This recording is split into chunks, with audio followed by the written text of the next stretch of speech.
Hello नमस्कार, कैसे हैं आप सब। मैं उम्मीद करता हूं कि आप लोग बहुत अच्छे होंगे। मैं अभिषेक सिंह आप सबको वन डेयर्स के ऑफिशियल यूट्यूब चैनल पे एक बार फिर से हृदय से वेलकम करता हूं। मेरे भाई, आज आप सभी ने थंबनेल पे भी देखा होगा कि आज जो हम सीरीज स्टार्ट करने जा रहे हैं, इससे पहले भी हमने आपको 8 से 9 एनटीपीसी का सीरीज पार्ट आपको ऑलरेडी पढ़ा दिया है मैंने, और उसको डिस्कस बहुत अच्छे लेवल पे करा था, जो कि आप देख के उसको बहुत अच्छे से प्रैक्टिस भी किए होंगे। एक बार फिर से इसको अपडेटेड सीट के रूप में मैं लेकर के आया हूं, और हमारी कोशिश ये रहेगी कि एग्जाम तक कम से कम जो हमारे पास अभी 15 से 20 दिन का समय है, इसमें मैक्सिमम से मैक्सिमम हम आपको ज़्यादा से ज़्यादा प्रैक्टिस करा सकें और आप बेहतर लेवल के कंटेंट पे प्रैक्टिस कर सकें। तो यकीन मानो कि जो क्वेश्चन आपके एग्जाम में छपेगा मेरे भाई, ये 110% आप लिख करके ले लो कि यहीं से छपने जा रहा है, क्योंकि जो हमने इसमें मेहनत किया हुआ है वो बहुत अच्छे लेवल पर मेहनत करा हुआ है। प्रीवियस ईयर को मैंने इसमें ज़रूर रखा है, लेकिन अपने से भी जो क्वेश्चन आ सकते हैं उसको भी मैंने इसमें ऐड करने की प्रयास करा है। तो आइए समझते हैं और शुरुआत करते हैं आप सबका बिना टाइम वेस्ट किए हुए। आज का जो सेशन है, आज आरआरबी एनटीपीसी के लिए ही है, तो ध्यान रखिएगा कि आरआरबी एनटीपीसी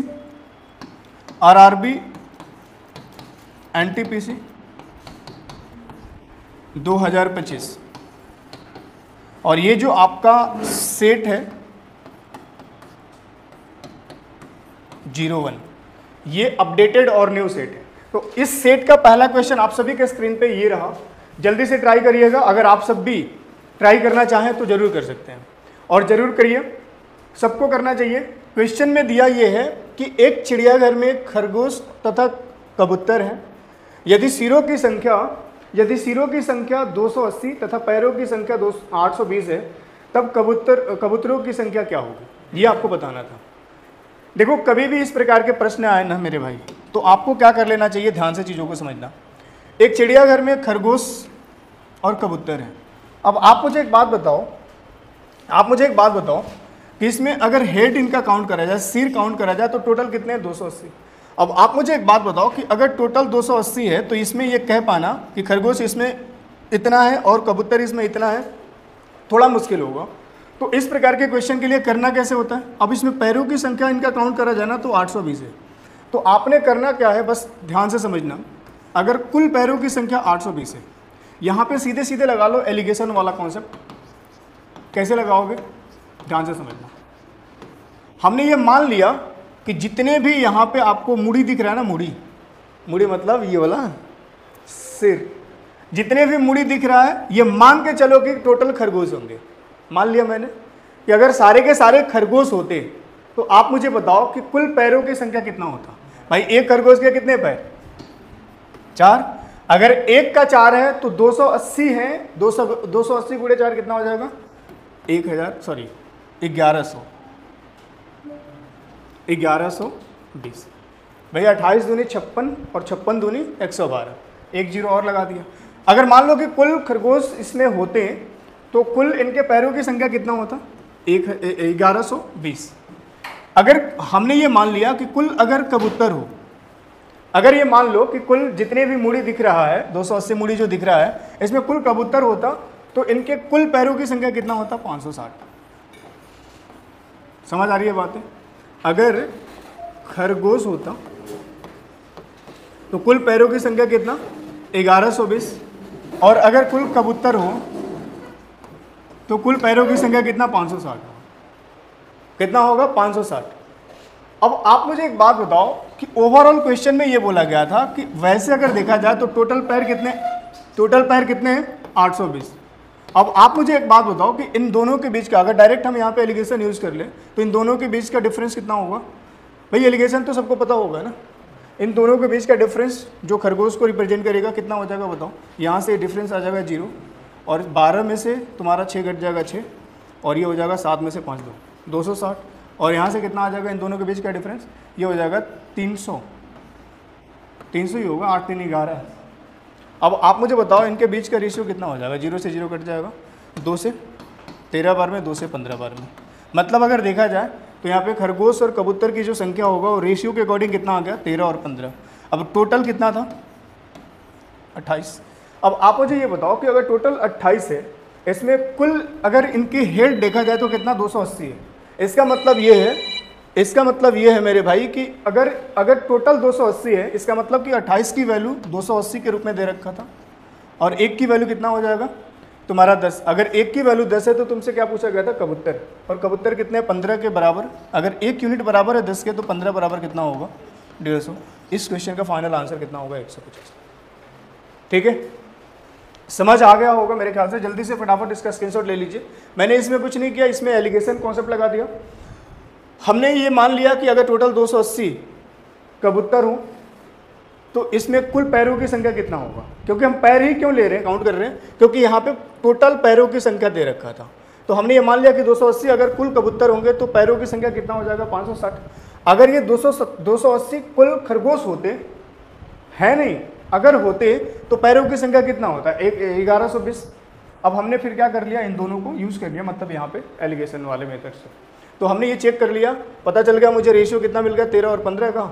तो अकॉर्डिंग टू द रेशियो अगर देखा जाए तो खरगोश और कबूतर कुल कितने थे 28 थे। 28 की वैल्यू 280 दे रखा था, 1 की वैल्यू 10, 15 की वैल्यू 150। जल्दी से फटाफट अगला क्वेश्चन। ये भी क्वेश्चन बड़ा प्यारा सा है, अच्छा सा प्रश्न है। जल्दी से फटाफट बताओ क्या होना चाहिए। दो नल ए और बी क्रमशः 15 मिनट और 20 मिनट में एक टैंक भर सकते हैं।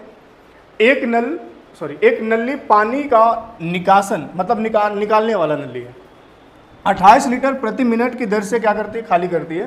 तो अगर तीनों को खोला जाए उस टंकी में तो ये टंकी पूरा कितना 12 मिनट में भर जाता है। टैंक की क्षमता क्या है, मैं समझाता हूँ प्रश्न क्या है। प्रश्न अपने पास ये दे रखा था कि एक नल ए है दूसरा नल बी, अगर इनको खोला जाए तो ये 15 और 20 मिनट में क्या कर लेंगे, 15 और 20 मिनट में भर लेंगे। लेकिन एक तीसरा नल जो ये निकासन नल है, अगर इसको खोला जाए तो इसकी कैपेसिटी कितना है, इसकी कैपेसिटी 28 लीटर पर मिनट निकालने की है। इसकी कैपेसिटी 28 लीटर पर मिनट निकालने की है। अब आप मुझे एक बात बताओ, इन तीनों को एक साथ खोला जाए तो ये टंकी कितना 12 मिनट में भर जाएगी। बताना था कि टैंक की क्षमता क्या होगा। कभी भी इस प्रकार के क्वेश्चन है आप कैसे करेंगे, ए कितने में भरेगा बताओ, तो ये भरेगा 15 में। बी कितने में करेगा भाई, तो बी भर देगा इसको 15 मिनट, सॉरी बी का है 20 मिनट, मतलब बी इसको 20 मिनट में भर देगा। और अगर तीनों को ओपन करा जाएगा तो ए भरने वाला है ये भी भरेगा, बी भी भरने वाला ये भी भरेगा, और सी खाली करने वाला। अगर तीनों को एक साथ ओपन करा जाए तो टंकी 12 मिनट में भर जाएगी, ऐसा बोला गया, ऐसा क्वेश्चन में बोला गया है। अब यहाँ पे हम लोग क्या कर लेंगे, सबसे पहले इसका एलसीएम ले लो। टैंक की कैपेसिटी कितना 60, इनका इफिशिएंसी आ जाएगा 4, 3 और 5। इसका मतलब ये है कि अगर नल ए 1 मिनट में 4 यूनिट पानी डाल सकता है, नल बी 1 मिनट में 3 यूनिट पानी डाल सकता है, बट यहाँ पे इन तीनों को जब ओपन करा जा रहा है ना मेरे भाई, तो सिर्फ और सिर्फ 5 यूनिट ही पानी प्लस हो रहा है। भाई ए और बी अगर देखा जाए, ए और बी दोनों भरने वाले नल हैं। अगर ए और बी के पर मिनट की कैपेसिटी देखा जाए ना, इफिशिएंसी देखा जाए, तो कितने पानी डालने के 7, कितना डालने के 7 यूनिट पानी तो ये पर मिनट डालेंगे। लेकिन अगर तीनों को एक साथ खोला गया है तो सिर्फ और सिर्फ 5 यूनिट ही पानी जा पा रहा है। इसका मतलब ये है कि यहाँ पे सी जो होगा ये निकाल रहा होगा पानी कितना 2 यूनिट, और वो भी पर मिनट। बोलो हाँ या ना, इसमें किसी को कोई दिक्कत है?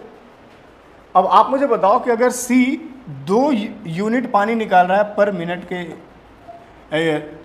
स्पीड से, तो अगर मैं सी को मान लो पूरी टंकी भरी हुई है, सपोज दैट अगर सी से मुझे खाली कराना होगा तो टंकी कितने समय में खाली हो जाएगा, 30 मिनट में। अब हमें क्या चाहिए था, इस टैंक की क्षमता कितना होगा। देखो टैंक की क्षमता निकालना होता है ना मेरे भाई, तो कैसे निकालते हैं। अब हमें ये बात तो पता चल गया कि अगर सी से हमें पूरा टंकी खाली कराना हो, मान लो ये टंकी भरी हुई है, अगर खाली कराना होगा तो ये 30 मिनट में क्या करेगा, 30 मिनट में खाली कर देगा। अब जब हमें ये बात पता है कि सी का जो इफिशिएंसी है पानी निकालने का, वो 1 मिनट में कितना पानी निकालेगा 28 लीटर। जब 1 मिनट में 28 लीटर पानी निकालेगा तो भाई यहाँ पे भी वो इसी रफ्तार से निकल रहा होगा। अगर 1 मिनट में 28 लीटर तो 30 मिनट में कितना हो जाएगा, 28 से मल्टीप्लाई कर लो, ये कितना हो जाएगा 28 3 84 840 लीटर। मतलब उस टैंक की कैपेसिटी कितना रही होगी 840 लीटर। उम्मीद करते हैं कि आप समझ गए होंगे। ऑप्शन डी इसका फाइनल आंसर होगा, ऑप्शन डी इसका फाइनल आंसर। अच्छा यहाँ पे ये चल नहीं पा रहा है, ऑप्शन डी यहाँ पे इसका फाइनल आंसर होगा 840। ठीक है भाई, जल्दी से फटाफट स्क्रीनशॉट ले लेना। समझ आई बातें या नहीं है, पक्का? हाँ भाई ऑनलाइन वाले, अगर कोई दिक्कत हो कोई प्रॉब्लम हो तो कमेंट सेक्शन में बता देना जरूर। और अगर आपको लगता है कि मेरा मेहनत आपको पसंद आ रहा हो तो आप लोग इसको शेयर भी ज़्यादा से ज़्यादा करिएगा। मैं बार बार एक ही बात कहता हूँ कि आपके शेयर करने से थोड़ा सा हमारे ऊर्जा जरूर बढ़ता है, लेकिन इसके साथ साथ में उन सब तक ये वीडियो पहुँच पाता है जिनको खास ज़रूरत है, और जो लोग भी एनटीपीसी की तैयारी कर रहे होते हैं या कर रहे हैं उनको थोड़ा सा हमारे माध्यम से उनको भला हो सकेगा, ठीक है। और थोड़ा सा आप सपोर्ट कर देंगे तो ज़रूरी है, शेयर जरूर करना। जल्दी से फटाफट इस क्वेश्चन को करो, बड़ा प्यारा सा क्वेश्चन है, जल्दी से। अच्छा, ये क्वेश्चन हमने एक शॉर्ट्स में कराया था, अगर आप सबको ध्यान हो, देखते ही कहाँ हो तुम लोग, है ना? हाँ भाई, नहीं देखे हो, हमें पता है नहीं देखे होंगे। जब एग्जाम में क्वेश्चन आता तब समझ में आता, अच्छा ये तो सर कराए थे लेकिन किए नहीं है। भाई ये क्वेश्चन हमने शॉर्ट्स में भी कराया था, बड़ा प्यारा सा क्वेश्चन है ये। देखो यार, यदि 5 अंकों वाली संख्या 247xy है और ये 3, 7, 11 से डिविजिबल है, 3, 7 और 11 से क्या है, डिविजिबल है, तो बताना ये था कि 2y माइनस 8x का मान क्या होगा। एक थोड़ा सा कॉमन सेंस लगाना। देखो अपने पास 5 अंक की संख्या 247 है,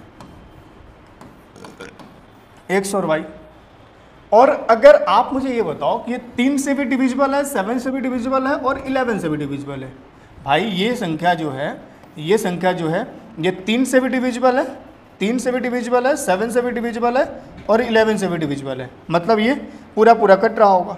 तो आप मुझे एक बात बताइए कि अगर 3 से भी डिविजिबल है, 7 से भी डिविजिबल है, 11 से भी डिविजिबल है, इसका मतलब ये है कि ये जो 5 अंक की संख्या है इनके एलसीएम से भी ये डिविजिबल होगा, इनका एलसीएम से भी डिविजिबल होगा। नहीं समझे बात? जैसे मैंने बोला कि 60 जो है ना, ये 2 से भी डिविजिबल है, 3 से भी डिविजिबल है, 5 से भी डिविजिबल है। मेरी बात को बहुत ध्यान से समझना।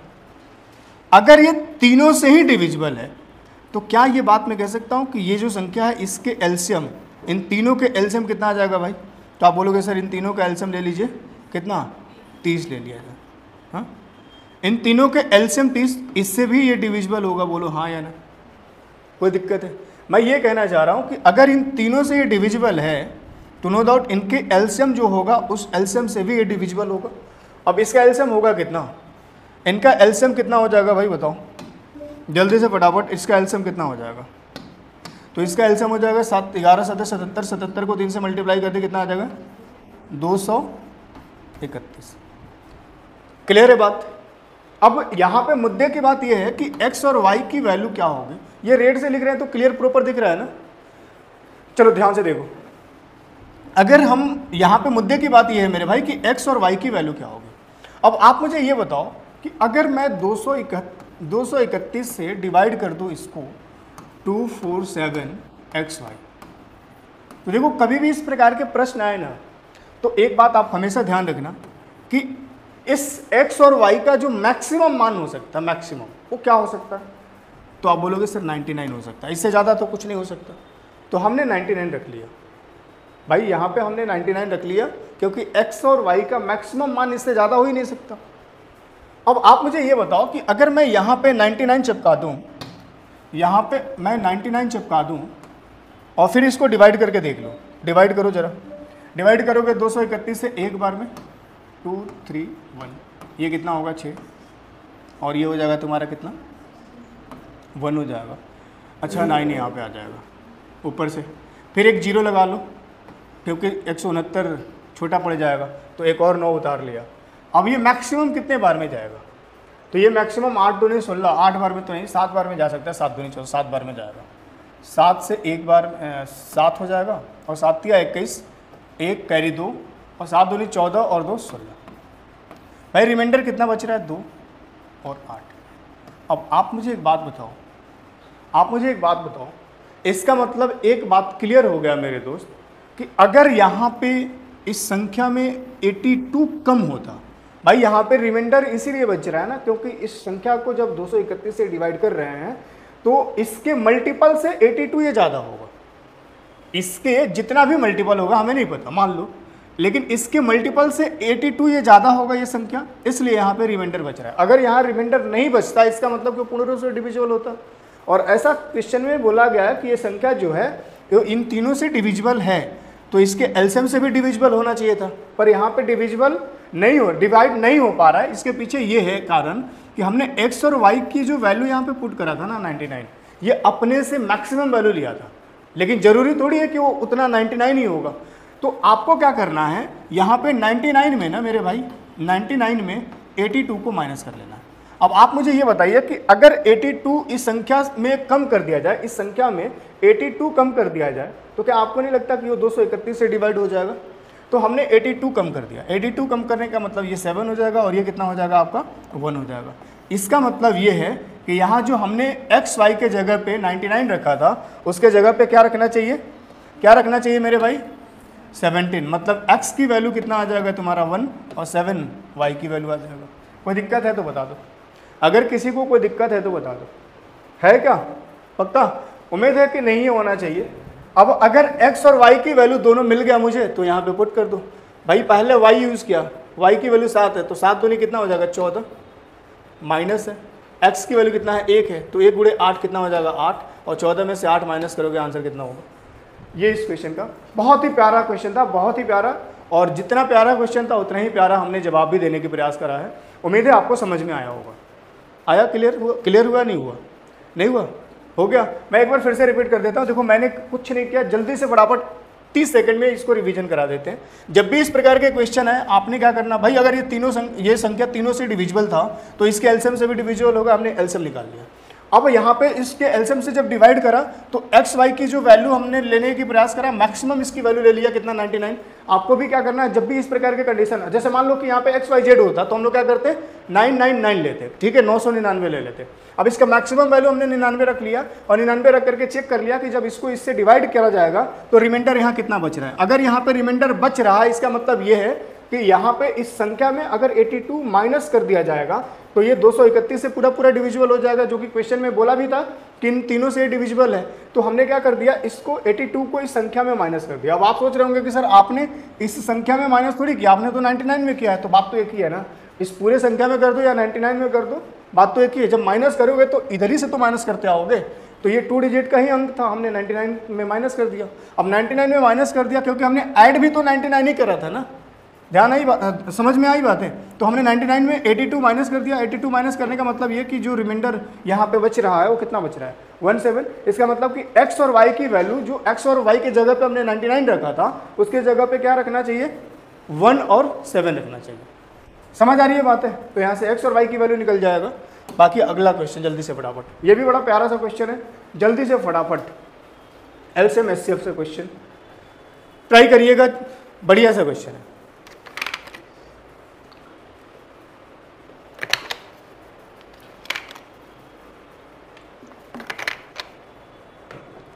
देखो यार भाई, दो संख्याओं का एचसीएफ 29 है। कितना? दो संख्याओं का एचसीएफ 29 है और उनके एलसीएम के अन्य दो गुणक 13 और 17 है। बताना यह था कि इन दोनों संख्याओं में से छोटी संख्या क्या होगा, इन दोनों संख्याओं में से छोटी संख्या क्या होगा। अब एक बात बताना कि अगर इस संख्या का एचसीएफ कितना है भाई 29 है, कोई दो अंक है जो हमें नहीं पता, दो अंक कह रहे, दो नंबर है, सॉरी दो नंबर है जो हमें नहीं पता, लेकिन इतना जरूर पता है कि उसका एचसीएफ कितना है 29 है। ऐसा बोला गया कि इन दोनों के, अच्छा इनके जो एलसीएम है, एलसीएम के अन्य दो गुणक, मतलब इसके जो मल्टीपल है, दो मल्टीपल यहाँ पे गिवन कर रखा था 13 और 17 के रूप में। तो बताना यह था कि इन दोनों में से, इन दोनों संख्याओं में से छोटी संख्या क्या हो सकती है। एक बात आप हमेशा ध्यान रखना, एक छोटा सा ना मैं आपको एग्जाम्पल लेकर के चीज़ों को समझाता हूँ, ध्यान से इधर देखिएगा। एक छोटा सा एग्जाम्पल लेकर के मैं आपको समझाता हूँ कि इस क्वेश्चन का क्या मतलब है और आपसे पूछना क्या चाह रहे हैं। ध्यान से देखना, हमने मान लिया एक संख्या है 16 और एक संख्या है 12। बहुत ध्यान से समझना, दो संख्या है। आप मुझे ये बताइए कि संख्या का एचसीएफ क्या होगा। तो एचसीएफ क्या होता है बेटा, हाईएस्ट कॉमन फैक्टर, वह बड़ी से बड़ी संख्या जो इन दोनों संख्याओं को काट सके। तो आप बोलोगे सर 4, ये इसका एचसीएफ आ गया 4। तो एक बात ध्यान रखना, मैं आपसे पूछ रहा हूं कि बताओ इसका एलसीएम क्या होगा, इसका एलसीएम क्या होगा। तो आप मुझे ये बताओ कि इसका एलसीएम आ जाएगा 48, आ जाएगा? बोलो बोलो हाँ है ना, कोई दिक्कत है? पक्का। अब अगर इसका एलसीएम 48 है तो एक बात ध्यान रखना, जब भी ऐसा प्रश्न आएगा तो आपको इस बात को ध्यान रखना चाहिए कि इसमें ना एक फैक्टर, अगर मान लो इसके एचसीएफ कितना था 4 है, अगर हमने इसका एक फैक्टर एचसीएफ ले लिया 4 तो बचा कितना होगा, इसके बाद 12। क्या इसको मैं 12 गुणे 4 ऐसे लिख सकता हूँ, 4 गुणे 12 या 12 गुणे 4 ऐसे लिख सकता हूँ। अब अगर मैंने इसको ब्रेक कर दिया 12 को दो फैक्टर में, 4 और 3, तो अपने पास वो दोनों नंबर निकल करके आ जाएगा। कैसे, देखो, अगर हम इसके एचसीएफ, ये क्या है इसका एचसीएफ, अगर मैं इसके एचसीएफ को एक फैक्टर के साथ मल्टीप्लाई कर दिया तो ये कितना आ गया, 4 3 12, जो कि आपको पहले या छोटी संख्या के रूप में मिल जाएगा। और हमने एचसीएफ को इसके बड़े वाले फैक्टर में मल्टीप्लाई कर दिया तो 4 चौके 16, जो कि बड़े संख्या के रूप में मिल गया हमें। नहीं समझ आ रही है बात? मैं ये बताना चाह रहा हूँ कि अगर दो संख्या है और इसका एचसीएफ दे रखा है तो एक बात आप ध्यान रखिएगा कि दो संख्याओं का एचसीएफ दे रखा है, एलसीएम हमें नहीं पता, एलसीएम हमें नहीं पता, पर ये जरूर पता है कि एलसीएम के दो फैक्टर हमें पता है, एलसीएम के दो फैक्टर हमें पता है। तो एक बात ध्यान रखना कि एलसीएम के जो तीसरा फैक्टर होगा वो इसके एचसीएफ ही होगा। बात समझ आ रही है? तो हमने तीसरा फैक्टर मान लिया इसका एचसीएफ। अब अगर इस 12 का दो फैक्टर 4 और 3 है और मुझे वो नंबर निकालना होगा तो मैं कैसे करूंगा, कैसे निकालूंगा, इसमें से कोई भी एक फैक्टर को लो, मल्टीप्लाई कर दूं एचसीएफ के साथ, आपको नंबर निकाल करके देते हैं। समझ आ रही है बात? सेम यहां पे आ जाओ। आप मुझे ये बताओ कि अगर हमारे पास दो फैक्टर इसका दे रखा था 13 और 17 और इसका एचसीएफ कितना था 29, एचसीएफ कितना था बेटा 29। अब आप मुझे बताओ कि आपसे फाइंड क्या करने के लिए बोला गया था, छोटी संख्या। आपको करना कुछ नहीं है, इसका दो फैक्टर ऑलरेडी दे रखा था, आपको इस एचसीएफ को उठाना था और इसमें छोटे वाले नंबर्स में मल्टीप्लाई कर देना था। अब छोटे वाले में मल्टीप्लाई करोगे तो छोटी संख्या मिल जाएगी। छोटी संख्या कितना हो जाएगा 29 × 13। और अगर आपसे बड़ी संख्या पूछे तो क्या कर लेना था, एचसीएफ को उठाओ और उसके सेकंड वाले फैक्टर में मल्टीप्लाई कर दो। लेकिन आपसे पूछा गया था छोटी संख्या, तो आपको यहाँ से सीधे सीधे क्या कर लेना था, इनको मल्टीप्लाई कर देगा। कितना आ जाएगा, ये हो जाएगा 290 और ये 87 और ऐड कर लो तो कितना हो जाएगा 377। और यही इस प्रश्न का फाइनल उत्तर होगा 377। ऑप्शन सी इसका फाइनल आंसर होगा। उम्मीद करते हैं समझ में आया होगा। आया, समझ नहीं आया? बहुत बढ़िया। मैं एक बार फिर से इसको क्लियर कर दूं, जितने भी लोग एक बार में नहीं समझे तो एक बार मैं इसको क्लियर कर देता हूं। ये चीज़ें तुरंत से क्लियर हो जाएगा। मैंने आपको ये समझाने का प्रयास किया कि अगर अपने पास दो संख्या दिया हुआ है, उसका एचसीएफ भी दे रखा है, हमने तो खैर यहाँ पे निकाल लिया, क्वेश्चन में हमें गिवन था। ये दो संख्या 12 और 16 के रूप में था, इसका एचसीएफ 4 है। अब इसमें इसका एचसीएफ दिया हुआ है, इसका एलसीएम हमने निकाल लिया 48।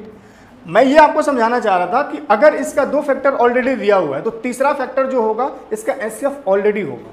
तो इसका तीसरा फैक्टर इसका एचसीएफ, जैसे मान लीजिए कि तीसरा फैक्टर हमने इसका एचसीएफ मान लिया 4, तो बचा हुआ जो 12 होगा इसमें हमें दो फैक्टर बना लेने थे 4 और 3 के रूप में।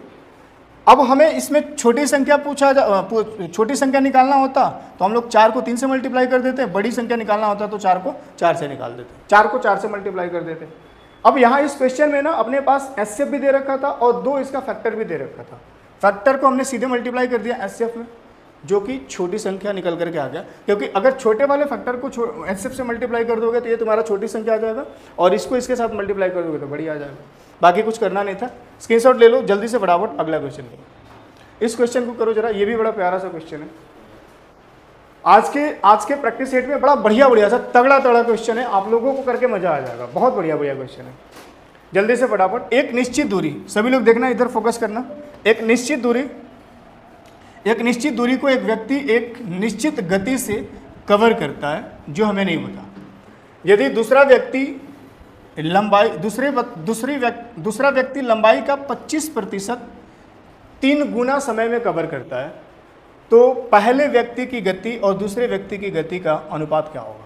एक बात जरा ध्यान से समझना, एक निश्चित दूरी जो हमें नहीं पता, हमने मान लिया d, इस व्यक्ति ने इस व्यक्ति ने एक निश्चित गति से तय किया है, तो हमने ये मान लिया कि अगर दूरी d है और इसने तय किया कोई एक निश्चित गति से, तो हमने इस गति को मान लिया s1। उम्मीद करते हैं आप चीज़ों को समझ रहे होंगे। डिस्टेंस अपॉन में स्पीड कर लेंगे तो मुझे क्या मिल जाएगा यहाँ से, टाइम। अब ऐसा बोला गया मेरे भाई कि दूसरा जो व्यक्ति है, जो लंबाई है उसका 25% भाग को ही तय कर रहा है। मतलब लंबाई कितना, मतलब दूरी कितना है, d।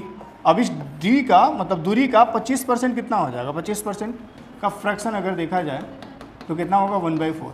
तो हमने इस दूरी का 1/4 निकाल लिया। अब दूसरा व्यक्ति इस दूरी का 1/4 ही तय करता है, और किस स्पीड से तय करता है, 3 गुना समय में कवर करता है। स्पीड हमें नहीं पता, 3 गुना समय में कवर करता है। अब आप मुझे ये बताओ कि हमें ये बात पता तो नहीं है कि इसका स्पीड कितना है, पर इतना जरूर पता है कि समय 3 गुना ले रहा है। तो हमने इसके स्पीड को मान लिया h2। अब आप मुझे ये बताओ कि दूसरे व्यक्ति का स्पीड अगर h2 है, तो भाई यहाँ से इसके दूरी को डिवाइड कर देंगे इसके स्पीड से, तो मुझे टाइम मिल जाएगा पहले व्यक्ति का। और दूसरे व्यक्ति के द्वारा तय की गई दूरी ये थी, और इसका स्पीड हमने h2 मान लिया, तो डिस्टेंस अपॉन में स्पीड कर देंगे तो हमें दूसरा व्यक्ति का भी टाइम पता चल जाएगा। अब आप मुझे ये बताओ कि क्या ये दोनों का टाइम बराबर होगा? तो आप बोलोगे सर नहीं हो सकता। क्यों? क्योंकि दूसरे वाले का टाइम जो था वो 3 गुना था, पहले से 3 गुना था ये। तो अगर बराबर मुझे करना होगा तो 3 से मल्टीप्लाई हमें इधर करना पड़ेगा। बोलो हाँ या ना। अब इसको सॉल्व कर लो। ये 3d/s1 और ये कितना आ जाएगा तुम्हारा, d/4s2। 4s2 d से d कट जाएगा मेरे भाई, अरे यार d से d कट जाएगा। अब बच क्या रहा है, तो हमें बताना था कि इनके स्पीड के बीच का रेशियो क्या होगा। अच्छा एक बात बताओ, अगर मैं s1 को यहाँ पे लेके जाऊँ तो मुझे s1/s2 क्या मिलेगा? ध्यान से देखना, ये 4 इस तरफ आकर के मल्टीप्लाई होगा तो 4 × 12 हो जाएगा, और नीचे में कुछ नहीं है तो 1 हो जाएगा। तो रेशियो कहीं पे भी 12:1 दिख रहेगा, 12:1। ऑप्शन बी इसका फाइनल आंसर होगा। समझ आई बात है या नहीं? जल्दी से फटाफट आगे बढ़ते हैं। इसका स्क्रीनशॉट ले लेना। इसका अगला क्वेश्चन जल्दी से ट्राई करो भाई। अगर किसी क्वेश्चन में कोई आपको प्रॉब्लम आती है तो ज़रूर बताना कमेंट सेक्शन में, और उम्मीद करते हैं कि चीज़ें आपका क्लियर होते हुए अच्छे से हम क्लियर करते हुए ही आगे बढ़ रहे हैं, तो आपको अच्छे से कोई दिक्कत तो नहीं हो रही होगी। चलिए जल्दी से फटाफट बताइए इस क्वेश्चन का आंसर क्या होना चाहिए। इस क्वेश्चन का आंसर क्या होना चाहिए? ए 18 दिन में एक काम 60% कर सकता है। भाई मेरे बहुत ध्यान से समझना, ए किसी काम के 60% भाग को ये 18 दिन में करता है। तो आप मुझे ये बताइए कि अगर मैं इसको सिंप्लीफाई कर दूं 6 से, तो 6 से 10 बार में, 6 से 3 बार में। अगर 60% काम 18 दिन में, तो 10% काम कितने दिन में? 3 दिन में। तो 100% काम कितना में करेगा बताओ, जल्दी से बताओ। अब इसको 100 बनाने के लिए 10 से मल्टीप्लाई करना, इधर भी कर दो 10 से। इसका मतलब कि ए जो है पूरा 100% काम को 30 दिन में कर लेगा, और बी उसका 40% भाग 10 दिन में कर रहा है। बी उसका 40% भाग 10 दिन में कर रहा है। तो मेरे भाई एक बात बताओ, अगर 40% 10 दिन में, तो 4% 1 दिन में करेगा। तो अगर इसका 100% निकालना हो तो हम क्या करेंगे, इसमें 25 से मल्टीप्लाई कर देंगे। 25 से करेंगे तो ये 100 बन जाएगा, तो इधर भी 25 से कर दो, तो ये कितना बन जाएगा? 25। भाई 1 को 25 से मल्टीप्लाई करेंगे तो 25 ही होगा। इसका मतलब कि 100% काम बी कितने दिन में करेगा? 25 दिन में करेगा। क्या बोला था? बोला ये गया कि दोनों मिल करके 10 दिन तक काम करते हैं। सबसे पहले तो काम कितना है ये निकाल लो भाई, काम कितना है ये निकाल लो। तो 30 और 25 का एलसीएम हमारे पास आ गया कितना? 150। हमने मान लिया इसको टोटल वर्क। अब ये 1 दिन में कितना करेगा? 5, और ये कितना करेगा? 6। अब दोनों मिल करके अगर देखा जाए तो ए और बी मेरे भाई दोनों मिल करके कितना काम कर रहा है? 11। और 1 दिन में 11 करेगा तो 10 दिन में कितना किए होंगे ये लोग? 110। बोलो हाँ या ना। और अगर 110 काम ये कर लिए तो बचा कितना? 40। बचा कितना? 40। अब इसके बाद सी ने बाकी काम कर लेता है। सी ने बाकी काम कितने दिन में कर लिया? 4 दिन में। अब आप ही मुझे बता दीजिए कि अगर सी जो है बाकी काम मतलब 40 काम को इसने 4 दिन में कर लिया, 40 काम को इसने 4 दिन में कर लिया, तो 1 दिन में कितना करेगा भाई? 1 दिन में कितना करेगा? तो हमने सी का भी इफिशिएंसी निकाल लिया। बोलो हाँ या ना। अब हमें कराना किससे था? हमें बताना था कि सी उसी काम को कितने दिन में पूरा करेगा। किस काम को? पूरा काम को, 150 को। अब आप मुझे ये बताइए कि सी का इफिशिएंसी अगर एक दिन में 10 करने का है मेरे भाई, पूरा काम कितना था 150, कितने दिन में कर लेगा? एक दिन में अगर 10 करेगा तो 15 दिन में इसको पूरा उड़ा देगा। बोलो हाँ या ना, कोई दिक्कत है? तो इसका आंसर जो होगा ऑप्शन सी होगा। वहाँ पे थोड़ा सा नीचे हो गया ऑप्शन, इसलिए थोड़ा सा नहीं दिख रहा होगा आप लोगों को। ऑप्शन सी तक तो दिख रहा है यहाँ पे 15, ठीक है, डी थोड़ा नीचे हो गया। चलिएगा, उम्मीद करते हैं कि चीज़ें समझ में आ गई होगी, ठीक है भाई। और जल्दी से फटाफट स्क्रीनशॉट लेते हुए, नोट करते हुए आगे बढ़ेंगे आप लोग। जल्दी से फटाफट इस क्वेश्चन को करो।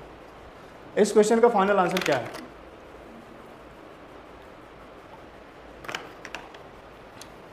बढ़िया सा प्यारा सा क्वेश्चन है रेशियो एंड प्रोपोर्शन से। जब x को 54, 49, 22 और 21 में से कम किया जाता है, अच्छा, तो प्राप्त संख्याएं अनुपात में होती है, तो बताना ये था। जब प्राप्त संख्याएं प्रोपोर्शन में होती हैं तो बताना ये था कि इसका मान क्या होगा। देखो, कभी भी इस प्रकार के प्रश्न आए ना, आपको यूट्यूब से लेकर के ऑफलाइन ऑनलाइन में बहुत प्रकार के टेक्निक देखने को मिला होगा, और नो डाउट इसमें बहुत प्रकार के टेक्निक है भी। अगर यहाँ पे क्वेश्चन सिर्फ ये होता, क्वेश्चन मैक्सिमम केसेस में आप लोग ऐसे भी देखे होंगे कि इन चारों संख्याओं में से कम क्या घटा दिया जाए या कम से कम क्या जोड़ दिया जाए कि ये दोनों मतलब ये एक दूसरे के प्रोपोर्शनल हो जाए, ऐसा क्वेश्चन आपको देखने को मिला होगा। यहाँ पे थोड़ा सा उसने चेंज कर दिया और बोला ये कि अगर मान लो कि हमने इन चारों से x माइनस कर दिया तो ये एक दूसरे के प्रोपोर्शनल हो जाते हैं, तो यहाँ पे इसकी वैल्यू क्या होगी। अगर क्वेश्चन सिर्फ इतना होता कि इनमें से कम क्या घटाया जाए या कम से कम क्या जोड़ा जाए कि एक दूसरे के प्रोपोर्शनल हो जाए, तो हम लोग फिर क्या करते हैं, ऑप्शन से भी कर देते हैं।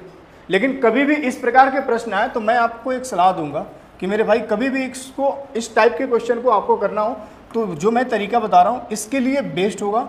और ज़्यादा दिमाग ना लगाते हुए कभी भी इस प्रकार के क्वेश्चन आए तो मैं आपको एक सलाह दूंगा, चाहे वो कम करने की बात करे या प्लस करने के लिए बात करे, आपको लगाना यही तरीका चाहिए।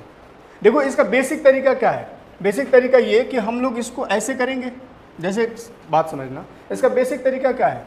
54 था, 49 था, 1 मिनट, 54 था, 49 था और क्या था, 22 और 21, 22 और 21 घटाने के लिए बोला था कि x घटाया जाए सभी में से। तो भाई इसका बेसिक तरीका क्या है? 54 minus x divide by 49 minus x, और इधर 22 माइनस एक्स और इधर 21 माइनस एक्स। अगर ये घटाने के बाद प्रोपोर्शनल है तो हम लोग इसको प्रोपोर्शनल कर देते थे, बराबर कर लेते थे, इसके बाद इसको क्रॉस मल्टीप्लाई करके ऐसे लंबा प्रोसेस हो जाएगा। समझ आ रही है बातें?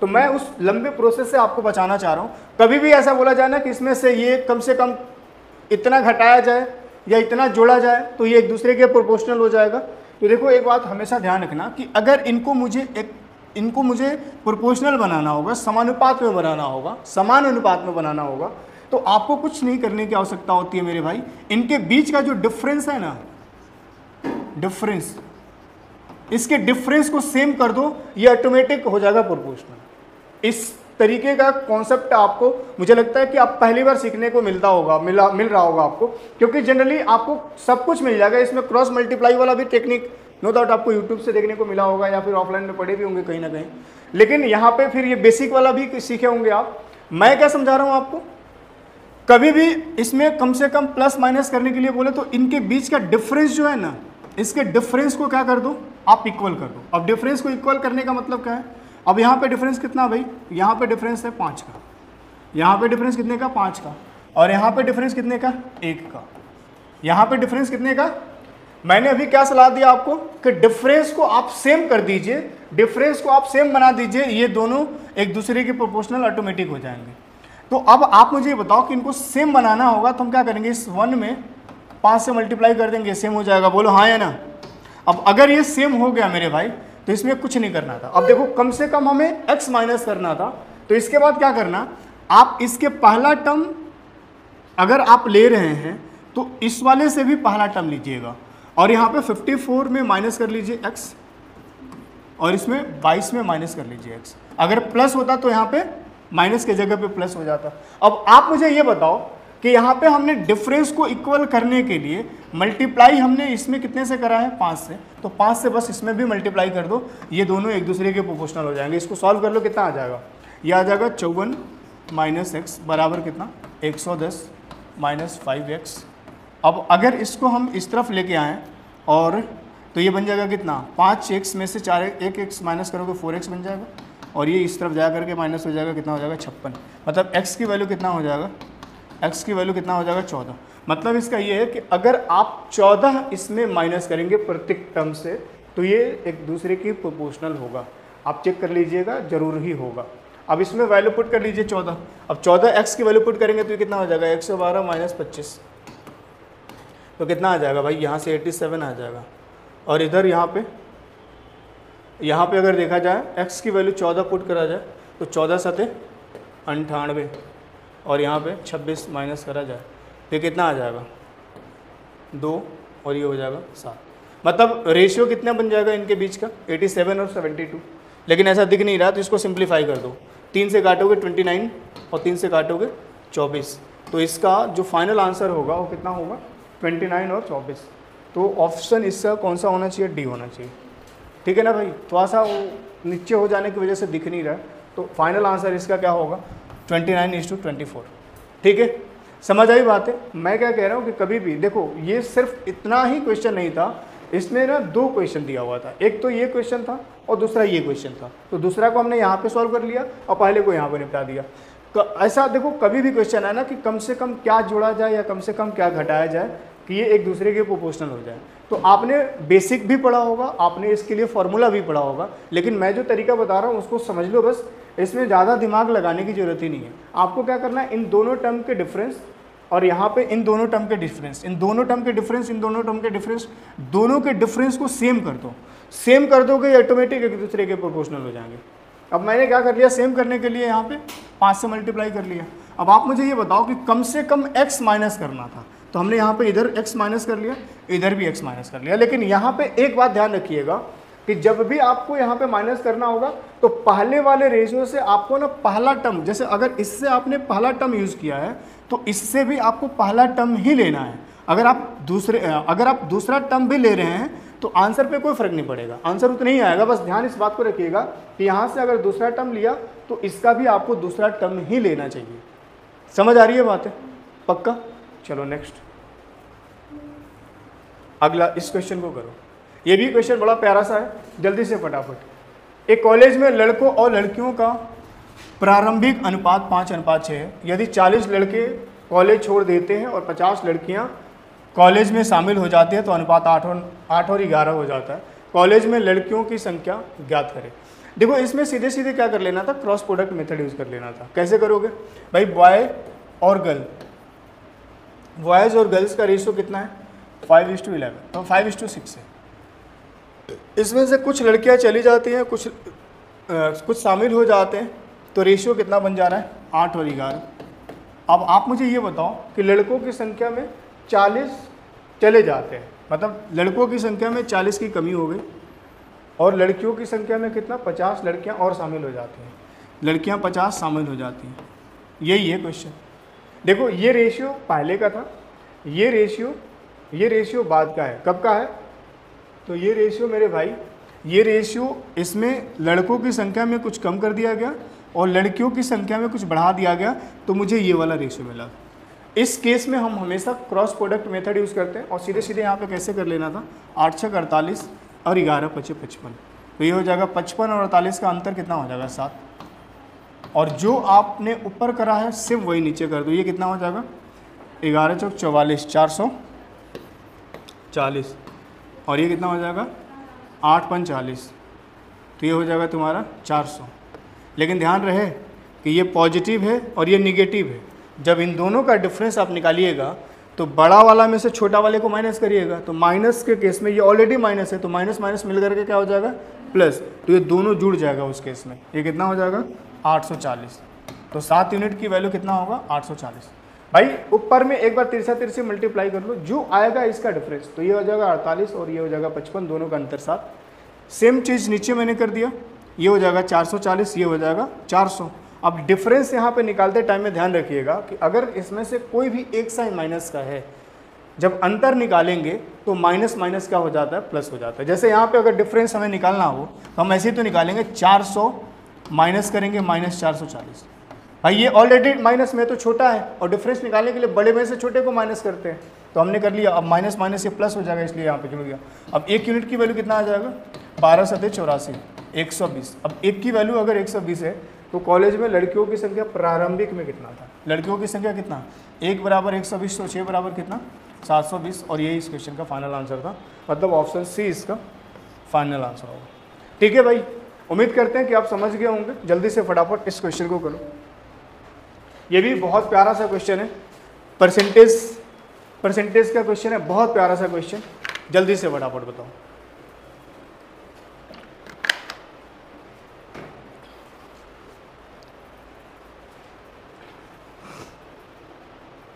जल्दी से फटाफट बताइए इस क्वेश्चन का आंसर क्या होगा। देखो मैं समझाता हूं मेरे भाई।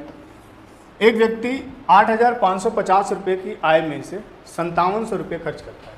देखो जरा, एक व्यक्ति का इनकम जो है 8,550 है, 50 में से खर्च कर दिया 5700,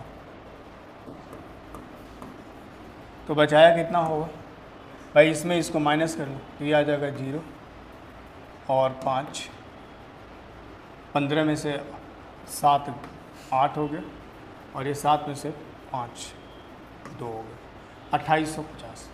ठीक है मेरे भाई। देखो कभी भी इस प्रकार के क्वेश्चन आए ना, कभी भी इस प्रकार के क्वेश्चन आए तो आपको मैं एक सलाह दे रहा हूँ। ऐसा क्वेश्चन में बोला गया कि यदि इसके इनकम में 19% बढ़ा दी जाए और इसके खर्च में भी 13% बढ़ा दी जाए तो बचत में कितने प्रतिशत की परिवर्तन होगा। अब आप थोड़ा सा इमेजिन करो कि इसका 19% निकालना है, इसका 17 या 13% निकालना थोड़ा कितना मुश्किल होगा। बिल्कुल होगा, इसमें कोई दो राय नहीं है। तो इस प्रकार के क्वेश्चन के लिए आपको एक बहुत ही बेहतर तरीका बता रहे हैं। देखो कभी भी ना इस प्रकार के क्वेश्चन आए और आपसे आंसर परसेंटेज में पूछा जाए तो एक बात आप हमेशा ध्यान रखिएगा कि रेशियो पे भी आप आंसर निकाल सकते हो। एक्चुअल डाटा का कोई मतलब नहीं होता, एक्चुअल डाटा करना जरूरी ही नहीं होता। मतलब अगर आप रेशियो से भी करते हैं तो आंसर पे कोई फ़र्क नहीं पड़ता। हमने क्या कर लिया, इसको सबसे पहले सिंप्लीफाई करके छोटे से छोटे करने की प्रयास करा। अब आप मुझे बताओ कि इसको सिंप्लीफाई करा जाएगा तो 285 से एक बार में ये 285 गुणे 570, 285 दूना 570 दो बार में कट जाएगा, और ये 285 से कितने बार में कटेगा, 3 बार में। तो इनके बीच का जो रेशियो होगा वो कितना होगा, इनके बीच का रेशियो 3:1। अब आप मुझे ये बताओ कि अगर मुझे यहाँ पे इसके 19% और 13% बढ़ाना है तो मैंने क्या कर दिया, इसमें ना एक एक जीरो नहीं 2-2 जीरो लगा दिया। अब 2-2 जीरो क्यों लगा दिया, 2-2 जीरो इसलिए लगा दिया क्योंकि यहाँ पे ना मुझे 19% बढ़ाना था इसका इनकम का। अब आप मुझे ये बताओ कि जब हमें इसका 1%, जैसे 19% किसी भी संख्या का निकालना हो तो आपके लिए ज़्यादा बेहतर ये होगा कि उस संख्या का 1% आपको पता होना चाहिए निकालना। अब 1% अगर हमें निकालने जाएंगे तो भाई अंतिम से 2 अंक छोड़ करके पॉइंट लगा देंगे, लगाएंगे, बोलो हाँ या ना। अब 19% जब हमें इसका निकाल लेंगे हम, 19% हमें इसका पता होगा तो इसको बढ़ाना या घटाना हमें हमारे लिए आसान होगा। अब आप मुझे बताओ, ये समझ में आ गया होगा कि मैंने 2-2 जीरो ही क्यों लगाया, क्योंकि अगर 2-2 अंक छोड़ करके मुझे पॉइंट भी लगाना पड़े तो यहाँ पे कोई दिक्कत वाली बात नहीं होगा, मतलब पॉइंट से आप बच जाएंगे। अब आप मुझे बताइए कि इसका 19% कितना हो जाएगा, 57, क्योंकि 1% की वैल्यू कितना आ जाएगा 3, 19 के लिए कितना, 19 से मल्टीप्लाई कर दो तो 19 या 57। अब इसके इनकम में 57 बढ़ गया और इसके खर्च में कितना बढ़ रहा है, 13%। भाई इसका 13% कितना हो जाएगा, खर्च का 13%, 1% हो जाएगा कितना, 2, तो इसका 13% कितना होगा, 26। अब आप मुझे बता दो कि आपका इनकम बढ़ रहा है 57 और इसका खर्च कितना बढ़ रहा है, आपका खर्च कितना बढ़ रहा है, 26। अगर आपका इनकम बढ़ रहा है 57 और खर्च बढ़ रहा है 26, इसके बावजूद भी अगर देखा जाए तो आपका सेविंग बढ़ेगा। क्यों, क्योंकि आपका इनकम 57 बढ़ा है लेकिन आपने खर्च सिर्फ और सिर्फ 26 ही बढ़ाया है। मतलब अगर देखा जाए तो सेविंग कितना कर पा रहे हैं आप एक्स्ट्रा पहले की तुलना में, तो इसमें माइनस कर लेंगे कितना आ जाएगा, 1, और ये हो जाएगा 5 में से 2 3। मतलब इसका ये है कि पहले जितना आप सेविंग करते थे, पहले आप जितना सेविंग करते थे पहले की तुलना में आप अभी भी 31 रुपया ज़्यादा करेंगे। अब आप मुझे ये बताइए कि पहले आप कितना करते थे, 100 करते थे, अब 31 ज़्यादा करेंगे, मतलब अब करेंगे आप 131 का सेविंग। अब आप मुझे ये बताइए कि अगर 100 की तुलना में 31 ज़्यादा करेंगे आप, तो इसका मतलब ये कि आपके जो सेविंग में जो चेंजिंग आने वाला है मेरे भाई, वो कितना आने वाला है? 31% की। तो इसका मतलब ये हुआ कि ऑप्शन ए इसका फाइनल आंसर होगा। उम्मीद करते हैं कि आप समझ गए होंगे। इस प्रकार के प्रश्न के लिए आप सिंपलेस्ट फॉर्म में लाने के लिए सबसे पहले रेशियो में कन्वर्ट करें। पूरा अगर इस पर कैलकुलेट करोगे तो इसका 19% और 17%, 13% निकालना हो तो निकालते ही रह जाएगा एग्जाम में। तो पहले सिंप्लीफाई कर ले, इसको छोटे से छोटे फॉर्म में ला दे, इससे कैलकुलेशन आपका आसान हो जाएगा। समझ आई बात है? चलो नेक्स्ट अगला क्वेश्चन, जल्दी से फटाफट इस क्वेश्चन को देखो जरा। ये भी बड़ा प्यारा सा क्वेश्चन है। 28 लीटर की चीनी और पानी के एक समाधान या घोल में 26.4% चीनी है। 26.4% चीनी है। अब 6 लीटर पानी उबालने के बाद इसका वाष्पीकरण हो जाता है, मतलब उड़ जाता है। तो बताना ये था, इसके बाद फिर समाधान में बची हुई चीनी का प्रतिशत कितना है। एक बात जरा थोड़ा सा ध्यान से समझना, लॉजिकली समझना, कि अपने पास अगर मान लो चीनी और पानी का घोल है, मान लो अभी हमने 10 किलो चीनी और 50 लीटर पानी का घोल बनाया। बहुत ध्यान से समझना, 10 किलो चीनी और 50 लीटर पानी का घोल बनाया, और फिर हमने उसको 4 दिन के लिए रख दिया, ठीक है। उसमें से 10 लीटर पानी ना वो सूख जाता है। क्लियर है बात? अब आप मुझे ये बताइए कि अगर 10 लीटर पानी सूख जाता है तो सिंपल सी बात है कि पानी की वैल्यू कम होगी, बट चीनी जितना पहले था, चीनी वास्तव में आज भी उतना ही होगा। चीनी तो उड़ेगा नहीं भाई, वाष्प बन के अगर पानी उड़ा है तो इसका मतलब कि चीनी पहले जितना था उतना आज भी होगा। मतलब चीनी की वैल्यू पहले जितना था आज भी उतनी ही होगा, बस अंतर इतना ही होगा मेरे भाई कि चीनी पहले मान लो 50 लीटर पानी था, 10 किलो आपका क्या था? चीनी था। तो 50 और 10 60, टोटल 60 किलो अगर देखा जाए तो टोटल 60 किलो के मिश्रण में चीनी पहले कितना था? 10 था। चीनी कितना था? 10 था। लेकिन अगर मान लो अब 10 किलो पानी उड़ गया, अगर 10 किलो पानी उड़ गया है तो इसका मतलब कि अब पहले 50 था, अब 40 ही बचा होगा, और चीनी 10 पहले था, आज भी 10 होगा। तो अब देखा जाए तो अब टोटल जो मात्रा होगा ना, उसमें टोटल होगा 50। पहले कितना था? 60 किलो, अब कितना था? 50 किलो। अब आप मुझे ये बताओ कि पहले चीनी जो था ना वो 10 कितने में से था? 60 में से, लेकिन अब जो चीनी है 10 लेकिन 50 में से है। तो यहाँ पे इसकी परसेंटेज वैल्यू जब निकालोगे ना तो परसेंटेज वैल्यू बढ़ या घट सकता है। ध्यान से समझना मेरी बात, जब इसका परसेंटेज वैल्यू आप निकालोगे तो परसेंटेज वैल्यू इसका बढ़ या घट सकता है, बट वास्तव में चीनी यहाँ पे क्या होगा? सेम होगा। मैं ये समझाना चाह रहा था। अब आप मुझे ये बताओ कि अगर इसी क्वेश्चन में देखा जाए तो चीनी और पानी का घोल है, टोटल कितना? 28 लीटर के चीनी और पानी के घोल में चीनी कितना है? 26.4। अगर पानी उड़ करके मतलब कितना कम हो गया? 6 लीटर पानी उबालने के बाद वाष्पीकरण मतलब उड़ जाता है। इसका मतलब ये हुआ कि पहले जितना मिश्रण था उसमें 6 लीटर कम हो गया। तो कहीं ना कहीं डायरेक्ट रूप से पानी उड़ा होगा, चीनी जितना पहले था वो आज भी होगा। तो यहाँ पे कहीं ना कहीं ये बात हम कह सकते हैं कि कांस्टेंट क्या रहने वाला है? कांस्टेंट क्या रहने वाला है? शुगर। बोलो हाँ या ना? चीनी। कांस्टेंट क्या रहने वाला? चीनी। तो आप यहाँ पे चीनी को लेकर के ही करेंगे। जब भी इस प्रकार के क्वेश्चन आए तो आपको क्या कर लेना चाहिए, यहाँ पे जो कांस्टेंट रहने वाली चीज़ें हैं आप कांस्टेंट वाले वैल्यू को सिलेक्ट करो और उसी से लेकर के करो। अब आप मुझे ये बताओ कि 28 लीटर के मिश्रण है जिसमें 26.4% चीनी है। तो भाई 26.4% मतलब नीचे 100। बोलो हाँ या ना? तो इसमें कितना चीनी होगा ये बात हमें पता चल जाएगा। कितना चीनी होगा ये बात हमें पता चल जाएगा। अब चीनी यहाँ पे कांस्टेंट रहने वाला है तो हम चीनी को ही लेकर के कर रहे हैं। अब आप मुझे बताइए कि 6 लीटर पानी उड़ जाता है तो टोटल 28 लीटर के मिश्रण में अब कितना मिश्रण बचा होगा? 22। बोलो हाँ या ना? अब कितना मिश्रण बचा होगा? 22। भाई 28 में से 6 तो उड़ गया तो बचा कितना? 22। अब बोला यह है कि बची हुई चीनी में बची हुई मिश्रण में चीनी का प्रतिशत कितना है। तो हमने ये मान लिया कि बचा हुआ मिश्रण तो तुम्हारा 22 है।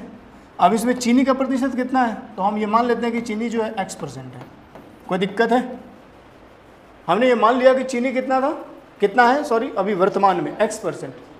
भाई पहले चीनी कितना था? इस 28 में इतना प्रतिशत था, लेकिन अब चीनी अभी भी उतनी ही होगा, एक्चुअल में तो चीनी उतना ही होगा। पानी अगर इसमें कम हो गया है तो इसका मतलब ये कि मिश्रण टोटल 28 का था, जिसमें से 6 कम हो गया, तो इसका मतलब ये कि यहाँ पे बचा कितना होगा, 22। अब अगर मैं पूछूं आपसे कि बताओ अब इस 22 में चीनी कितना है, तो एक्चुअल में तो उतना ही होगा, बट यहाँ पे परसेंटेज में इसकी वैल्यू बढ़ या घट सकती है। तो हमें पता नहीं कि इसके परसेंटेज वैल्यू कितना है, इसलिए हमने मान लिया कि इसकी परसेंटेज वैल्यू, मान लो कि अभी वर्तमान में x% चीनी है, कोई दिक्कत है तो इस x की वैल्यू निकाल लो, वैल्यू पता चल जाएगा। अब यहाँ से पॉइंट हटाओगे 1 0 आ जाएगा, 2 0 से 2 0 कट जाएगा, और कुछ कट रहा है क्या, और कुछ नहीं कट रहा है। 2 से 11 बार में, 2 से 14 बार में, और 11 से कट जाएगा कितने बार में, 11 से 2 बार में, 11 × 44।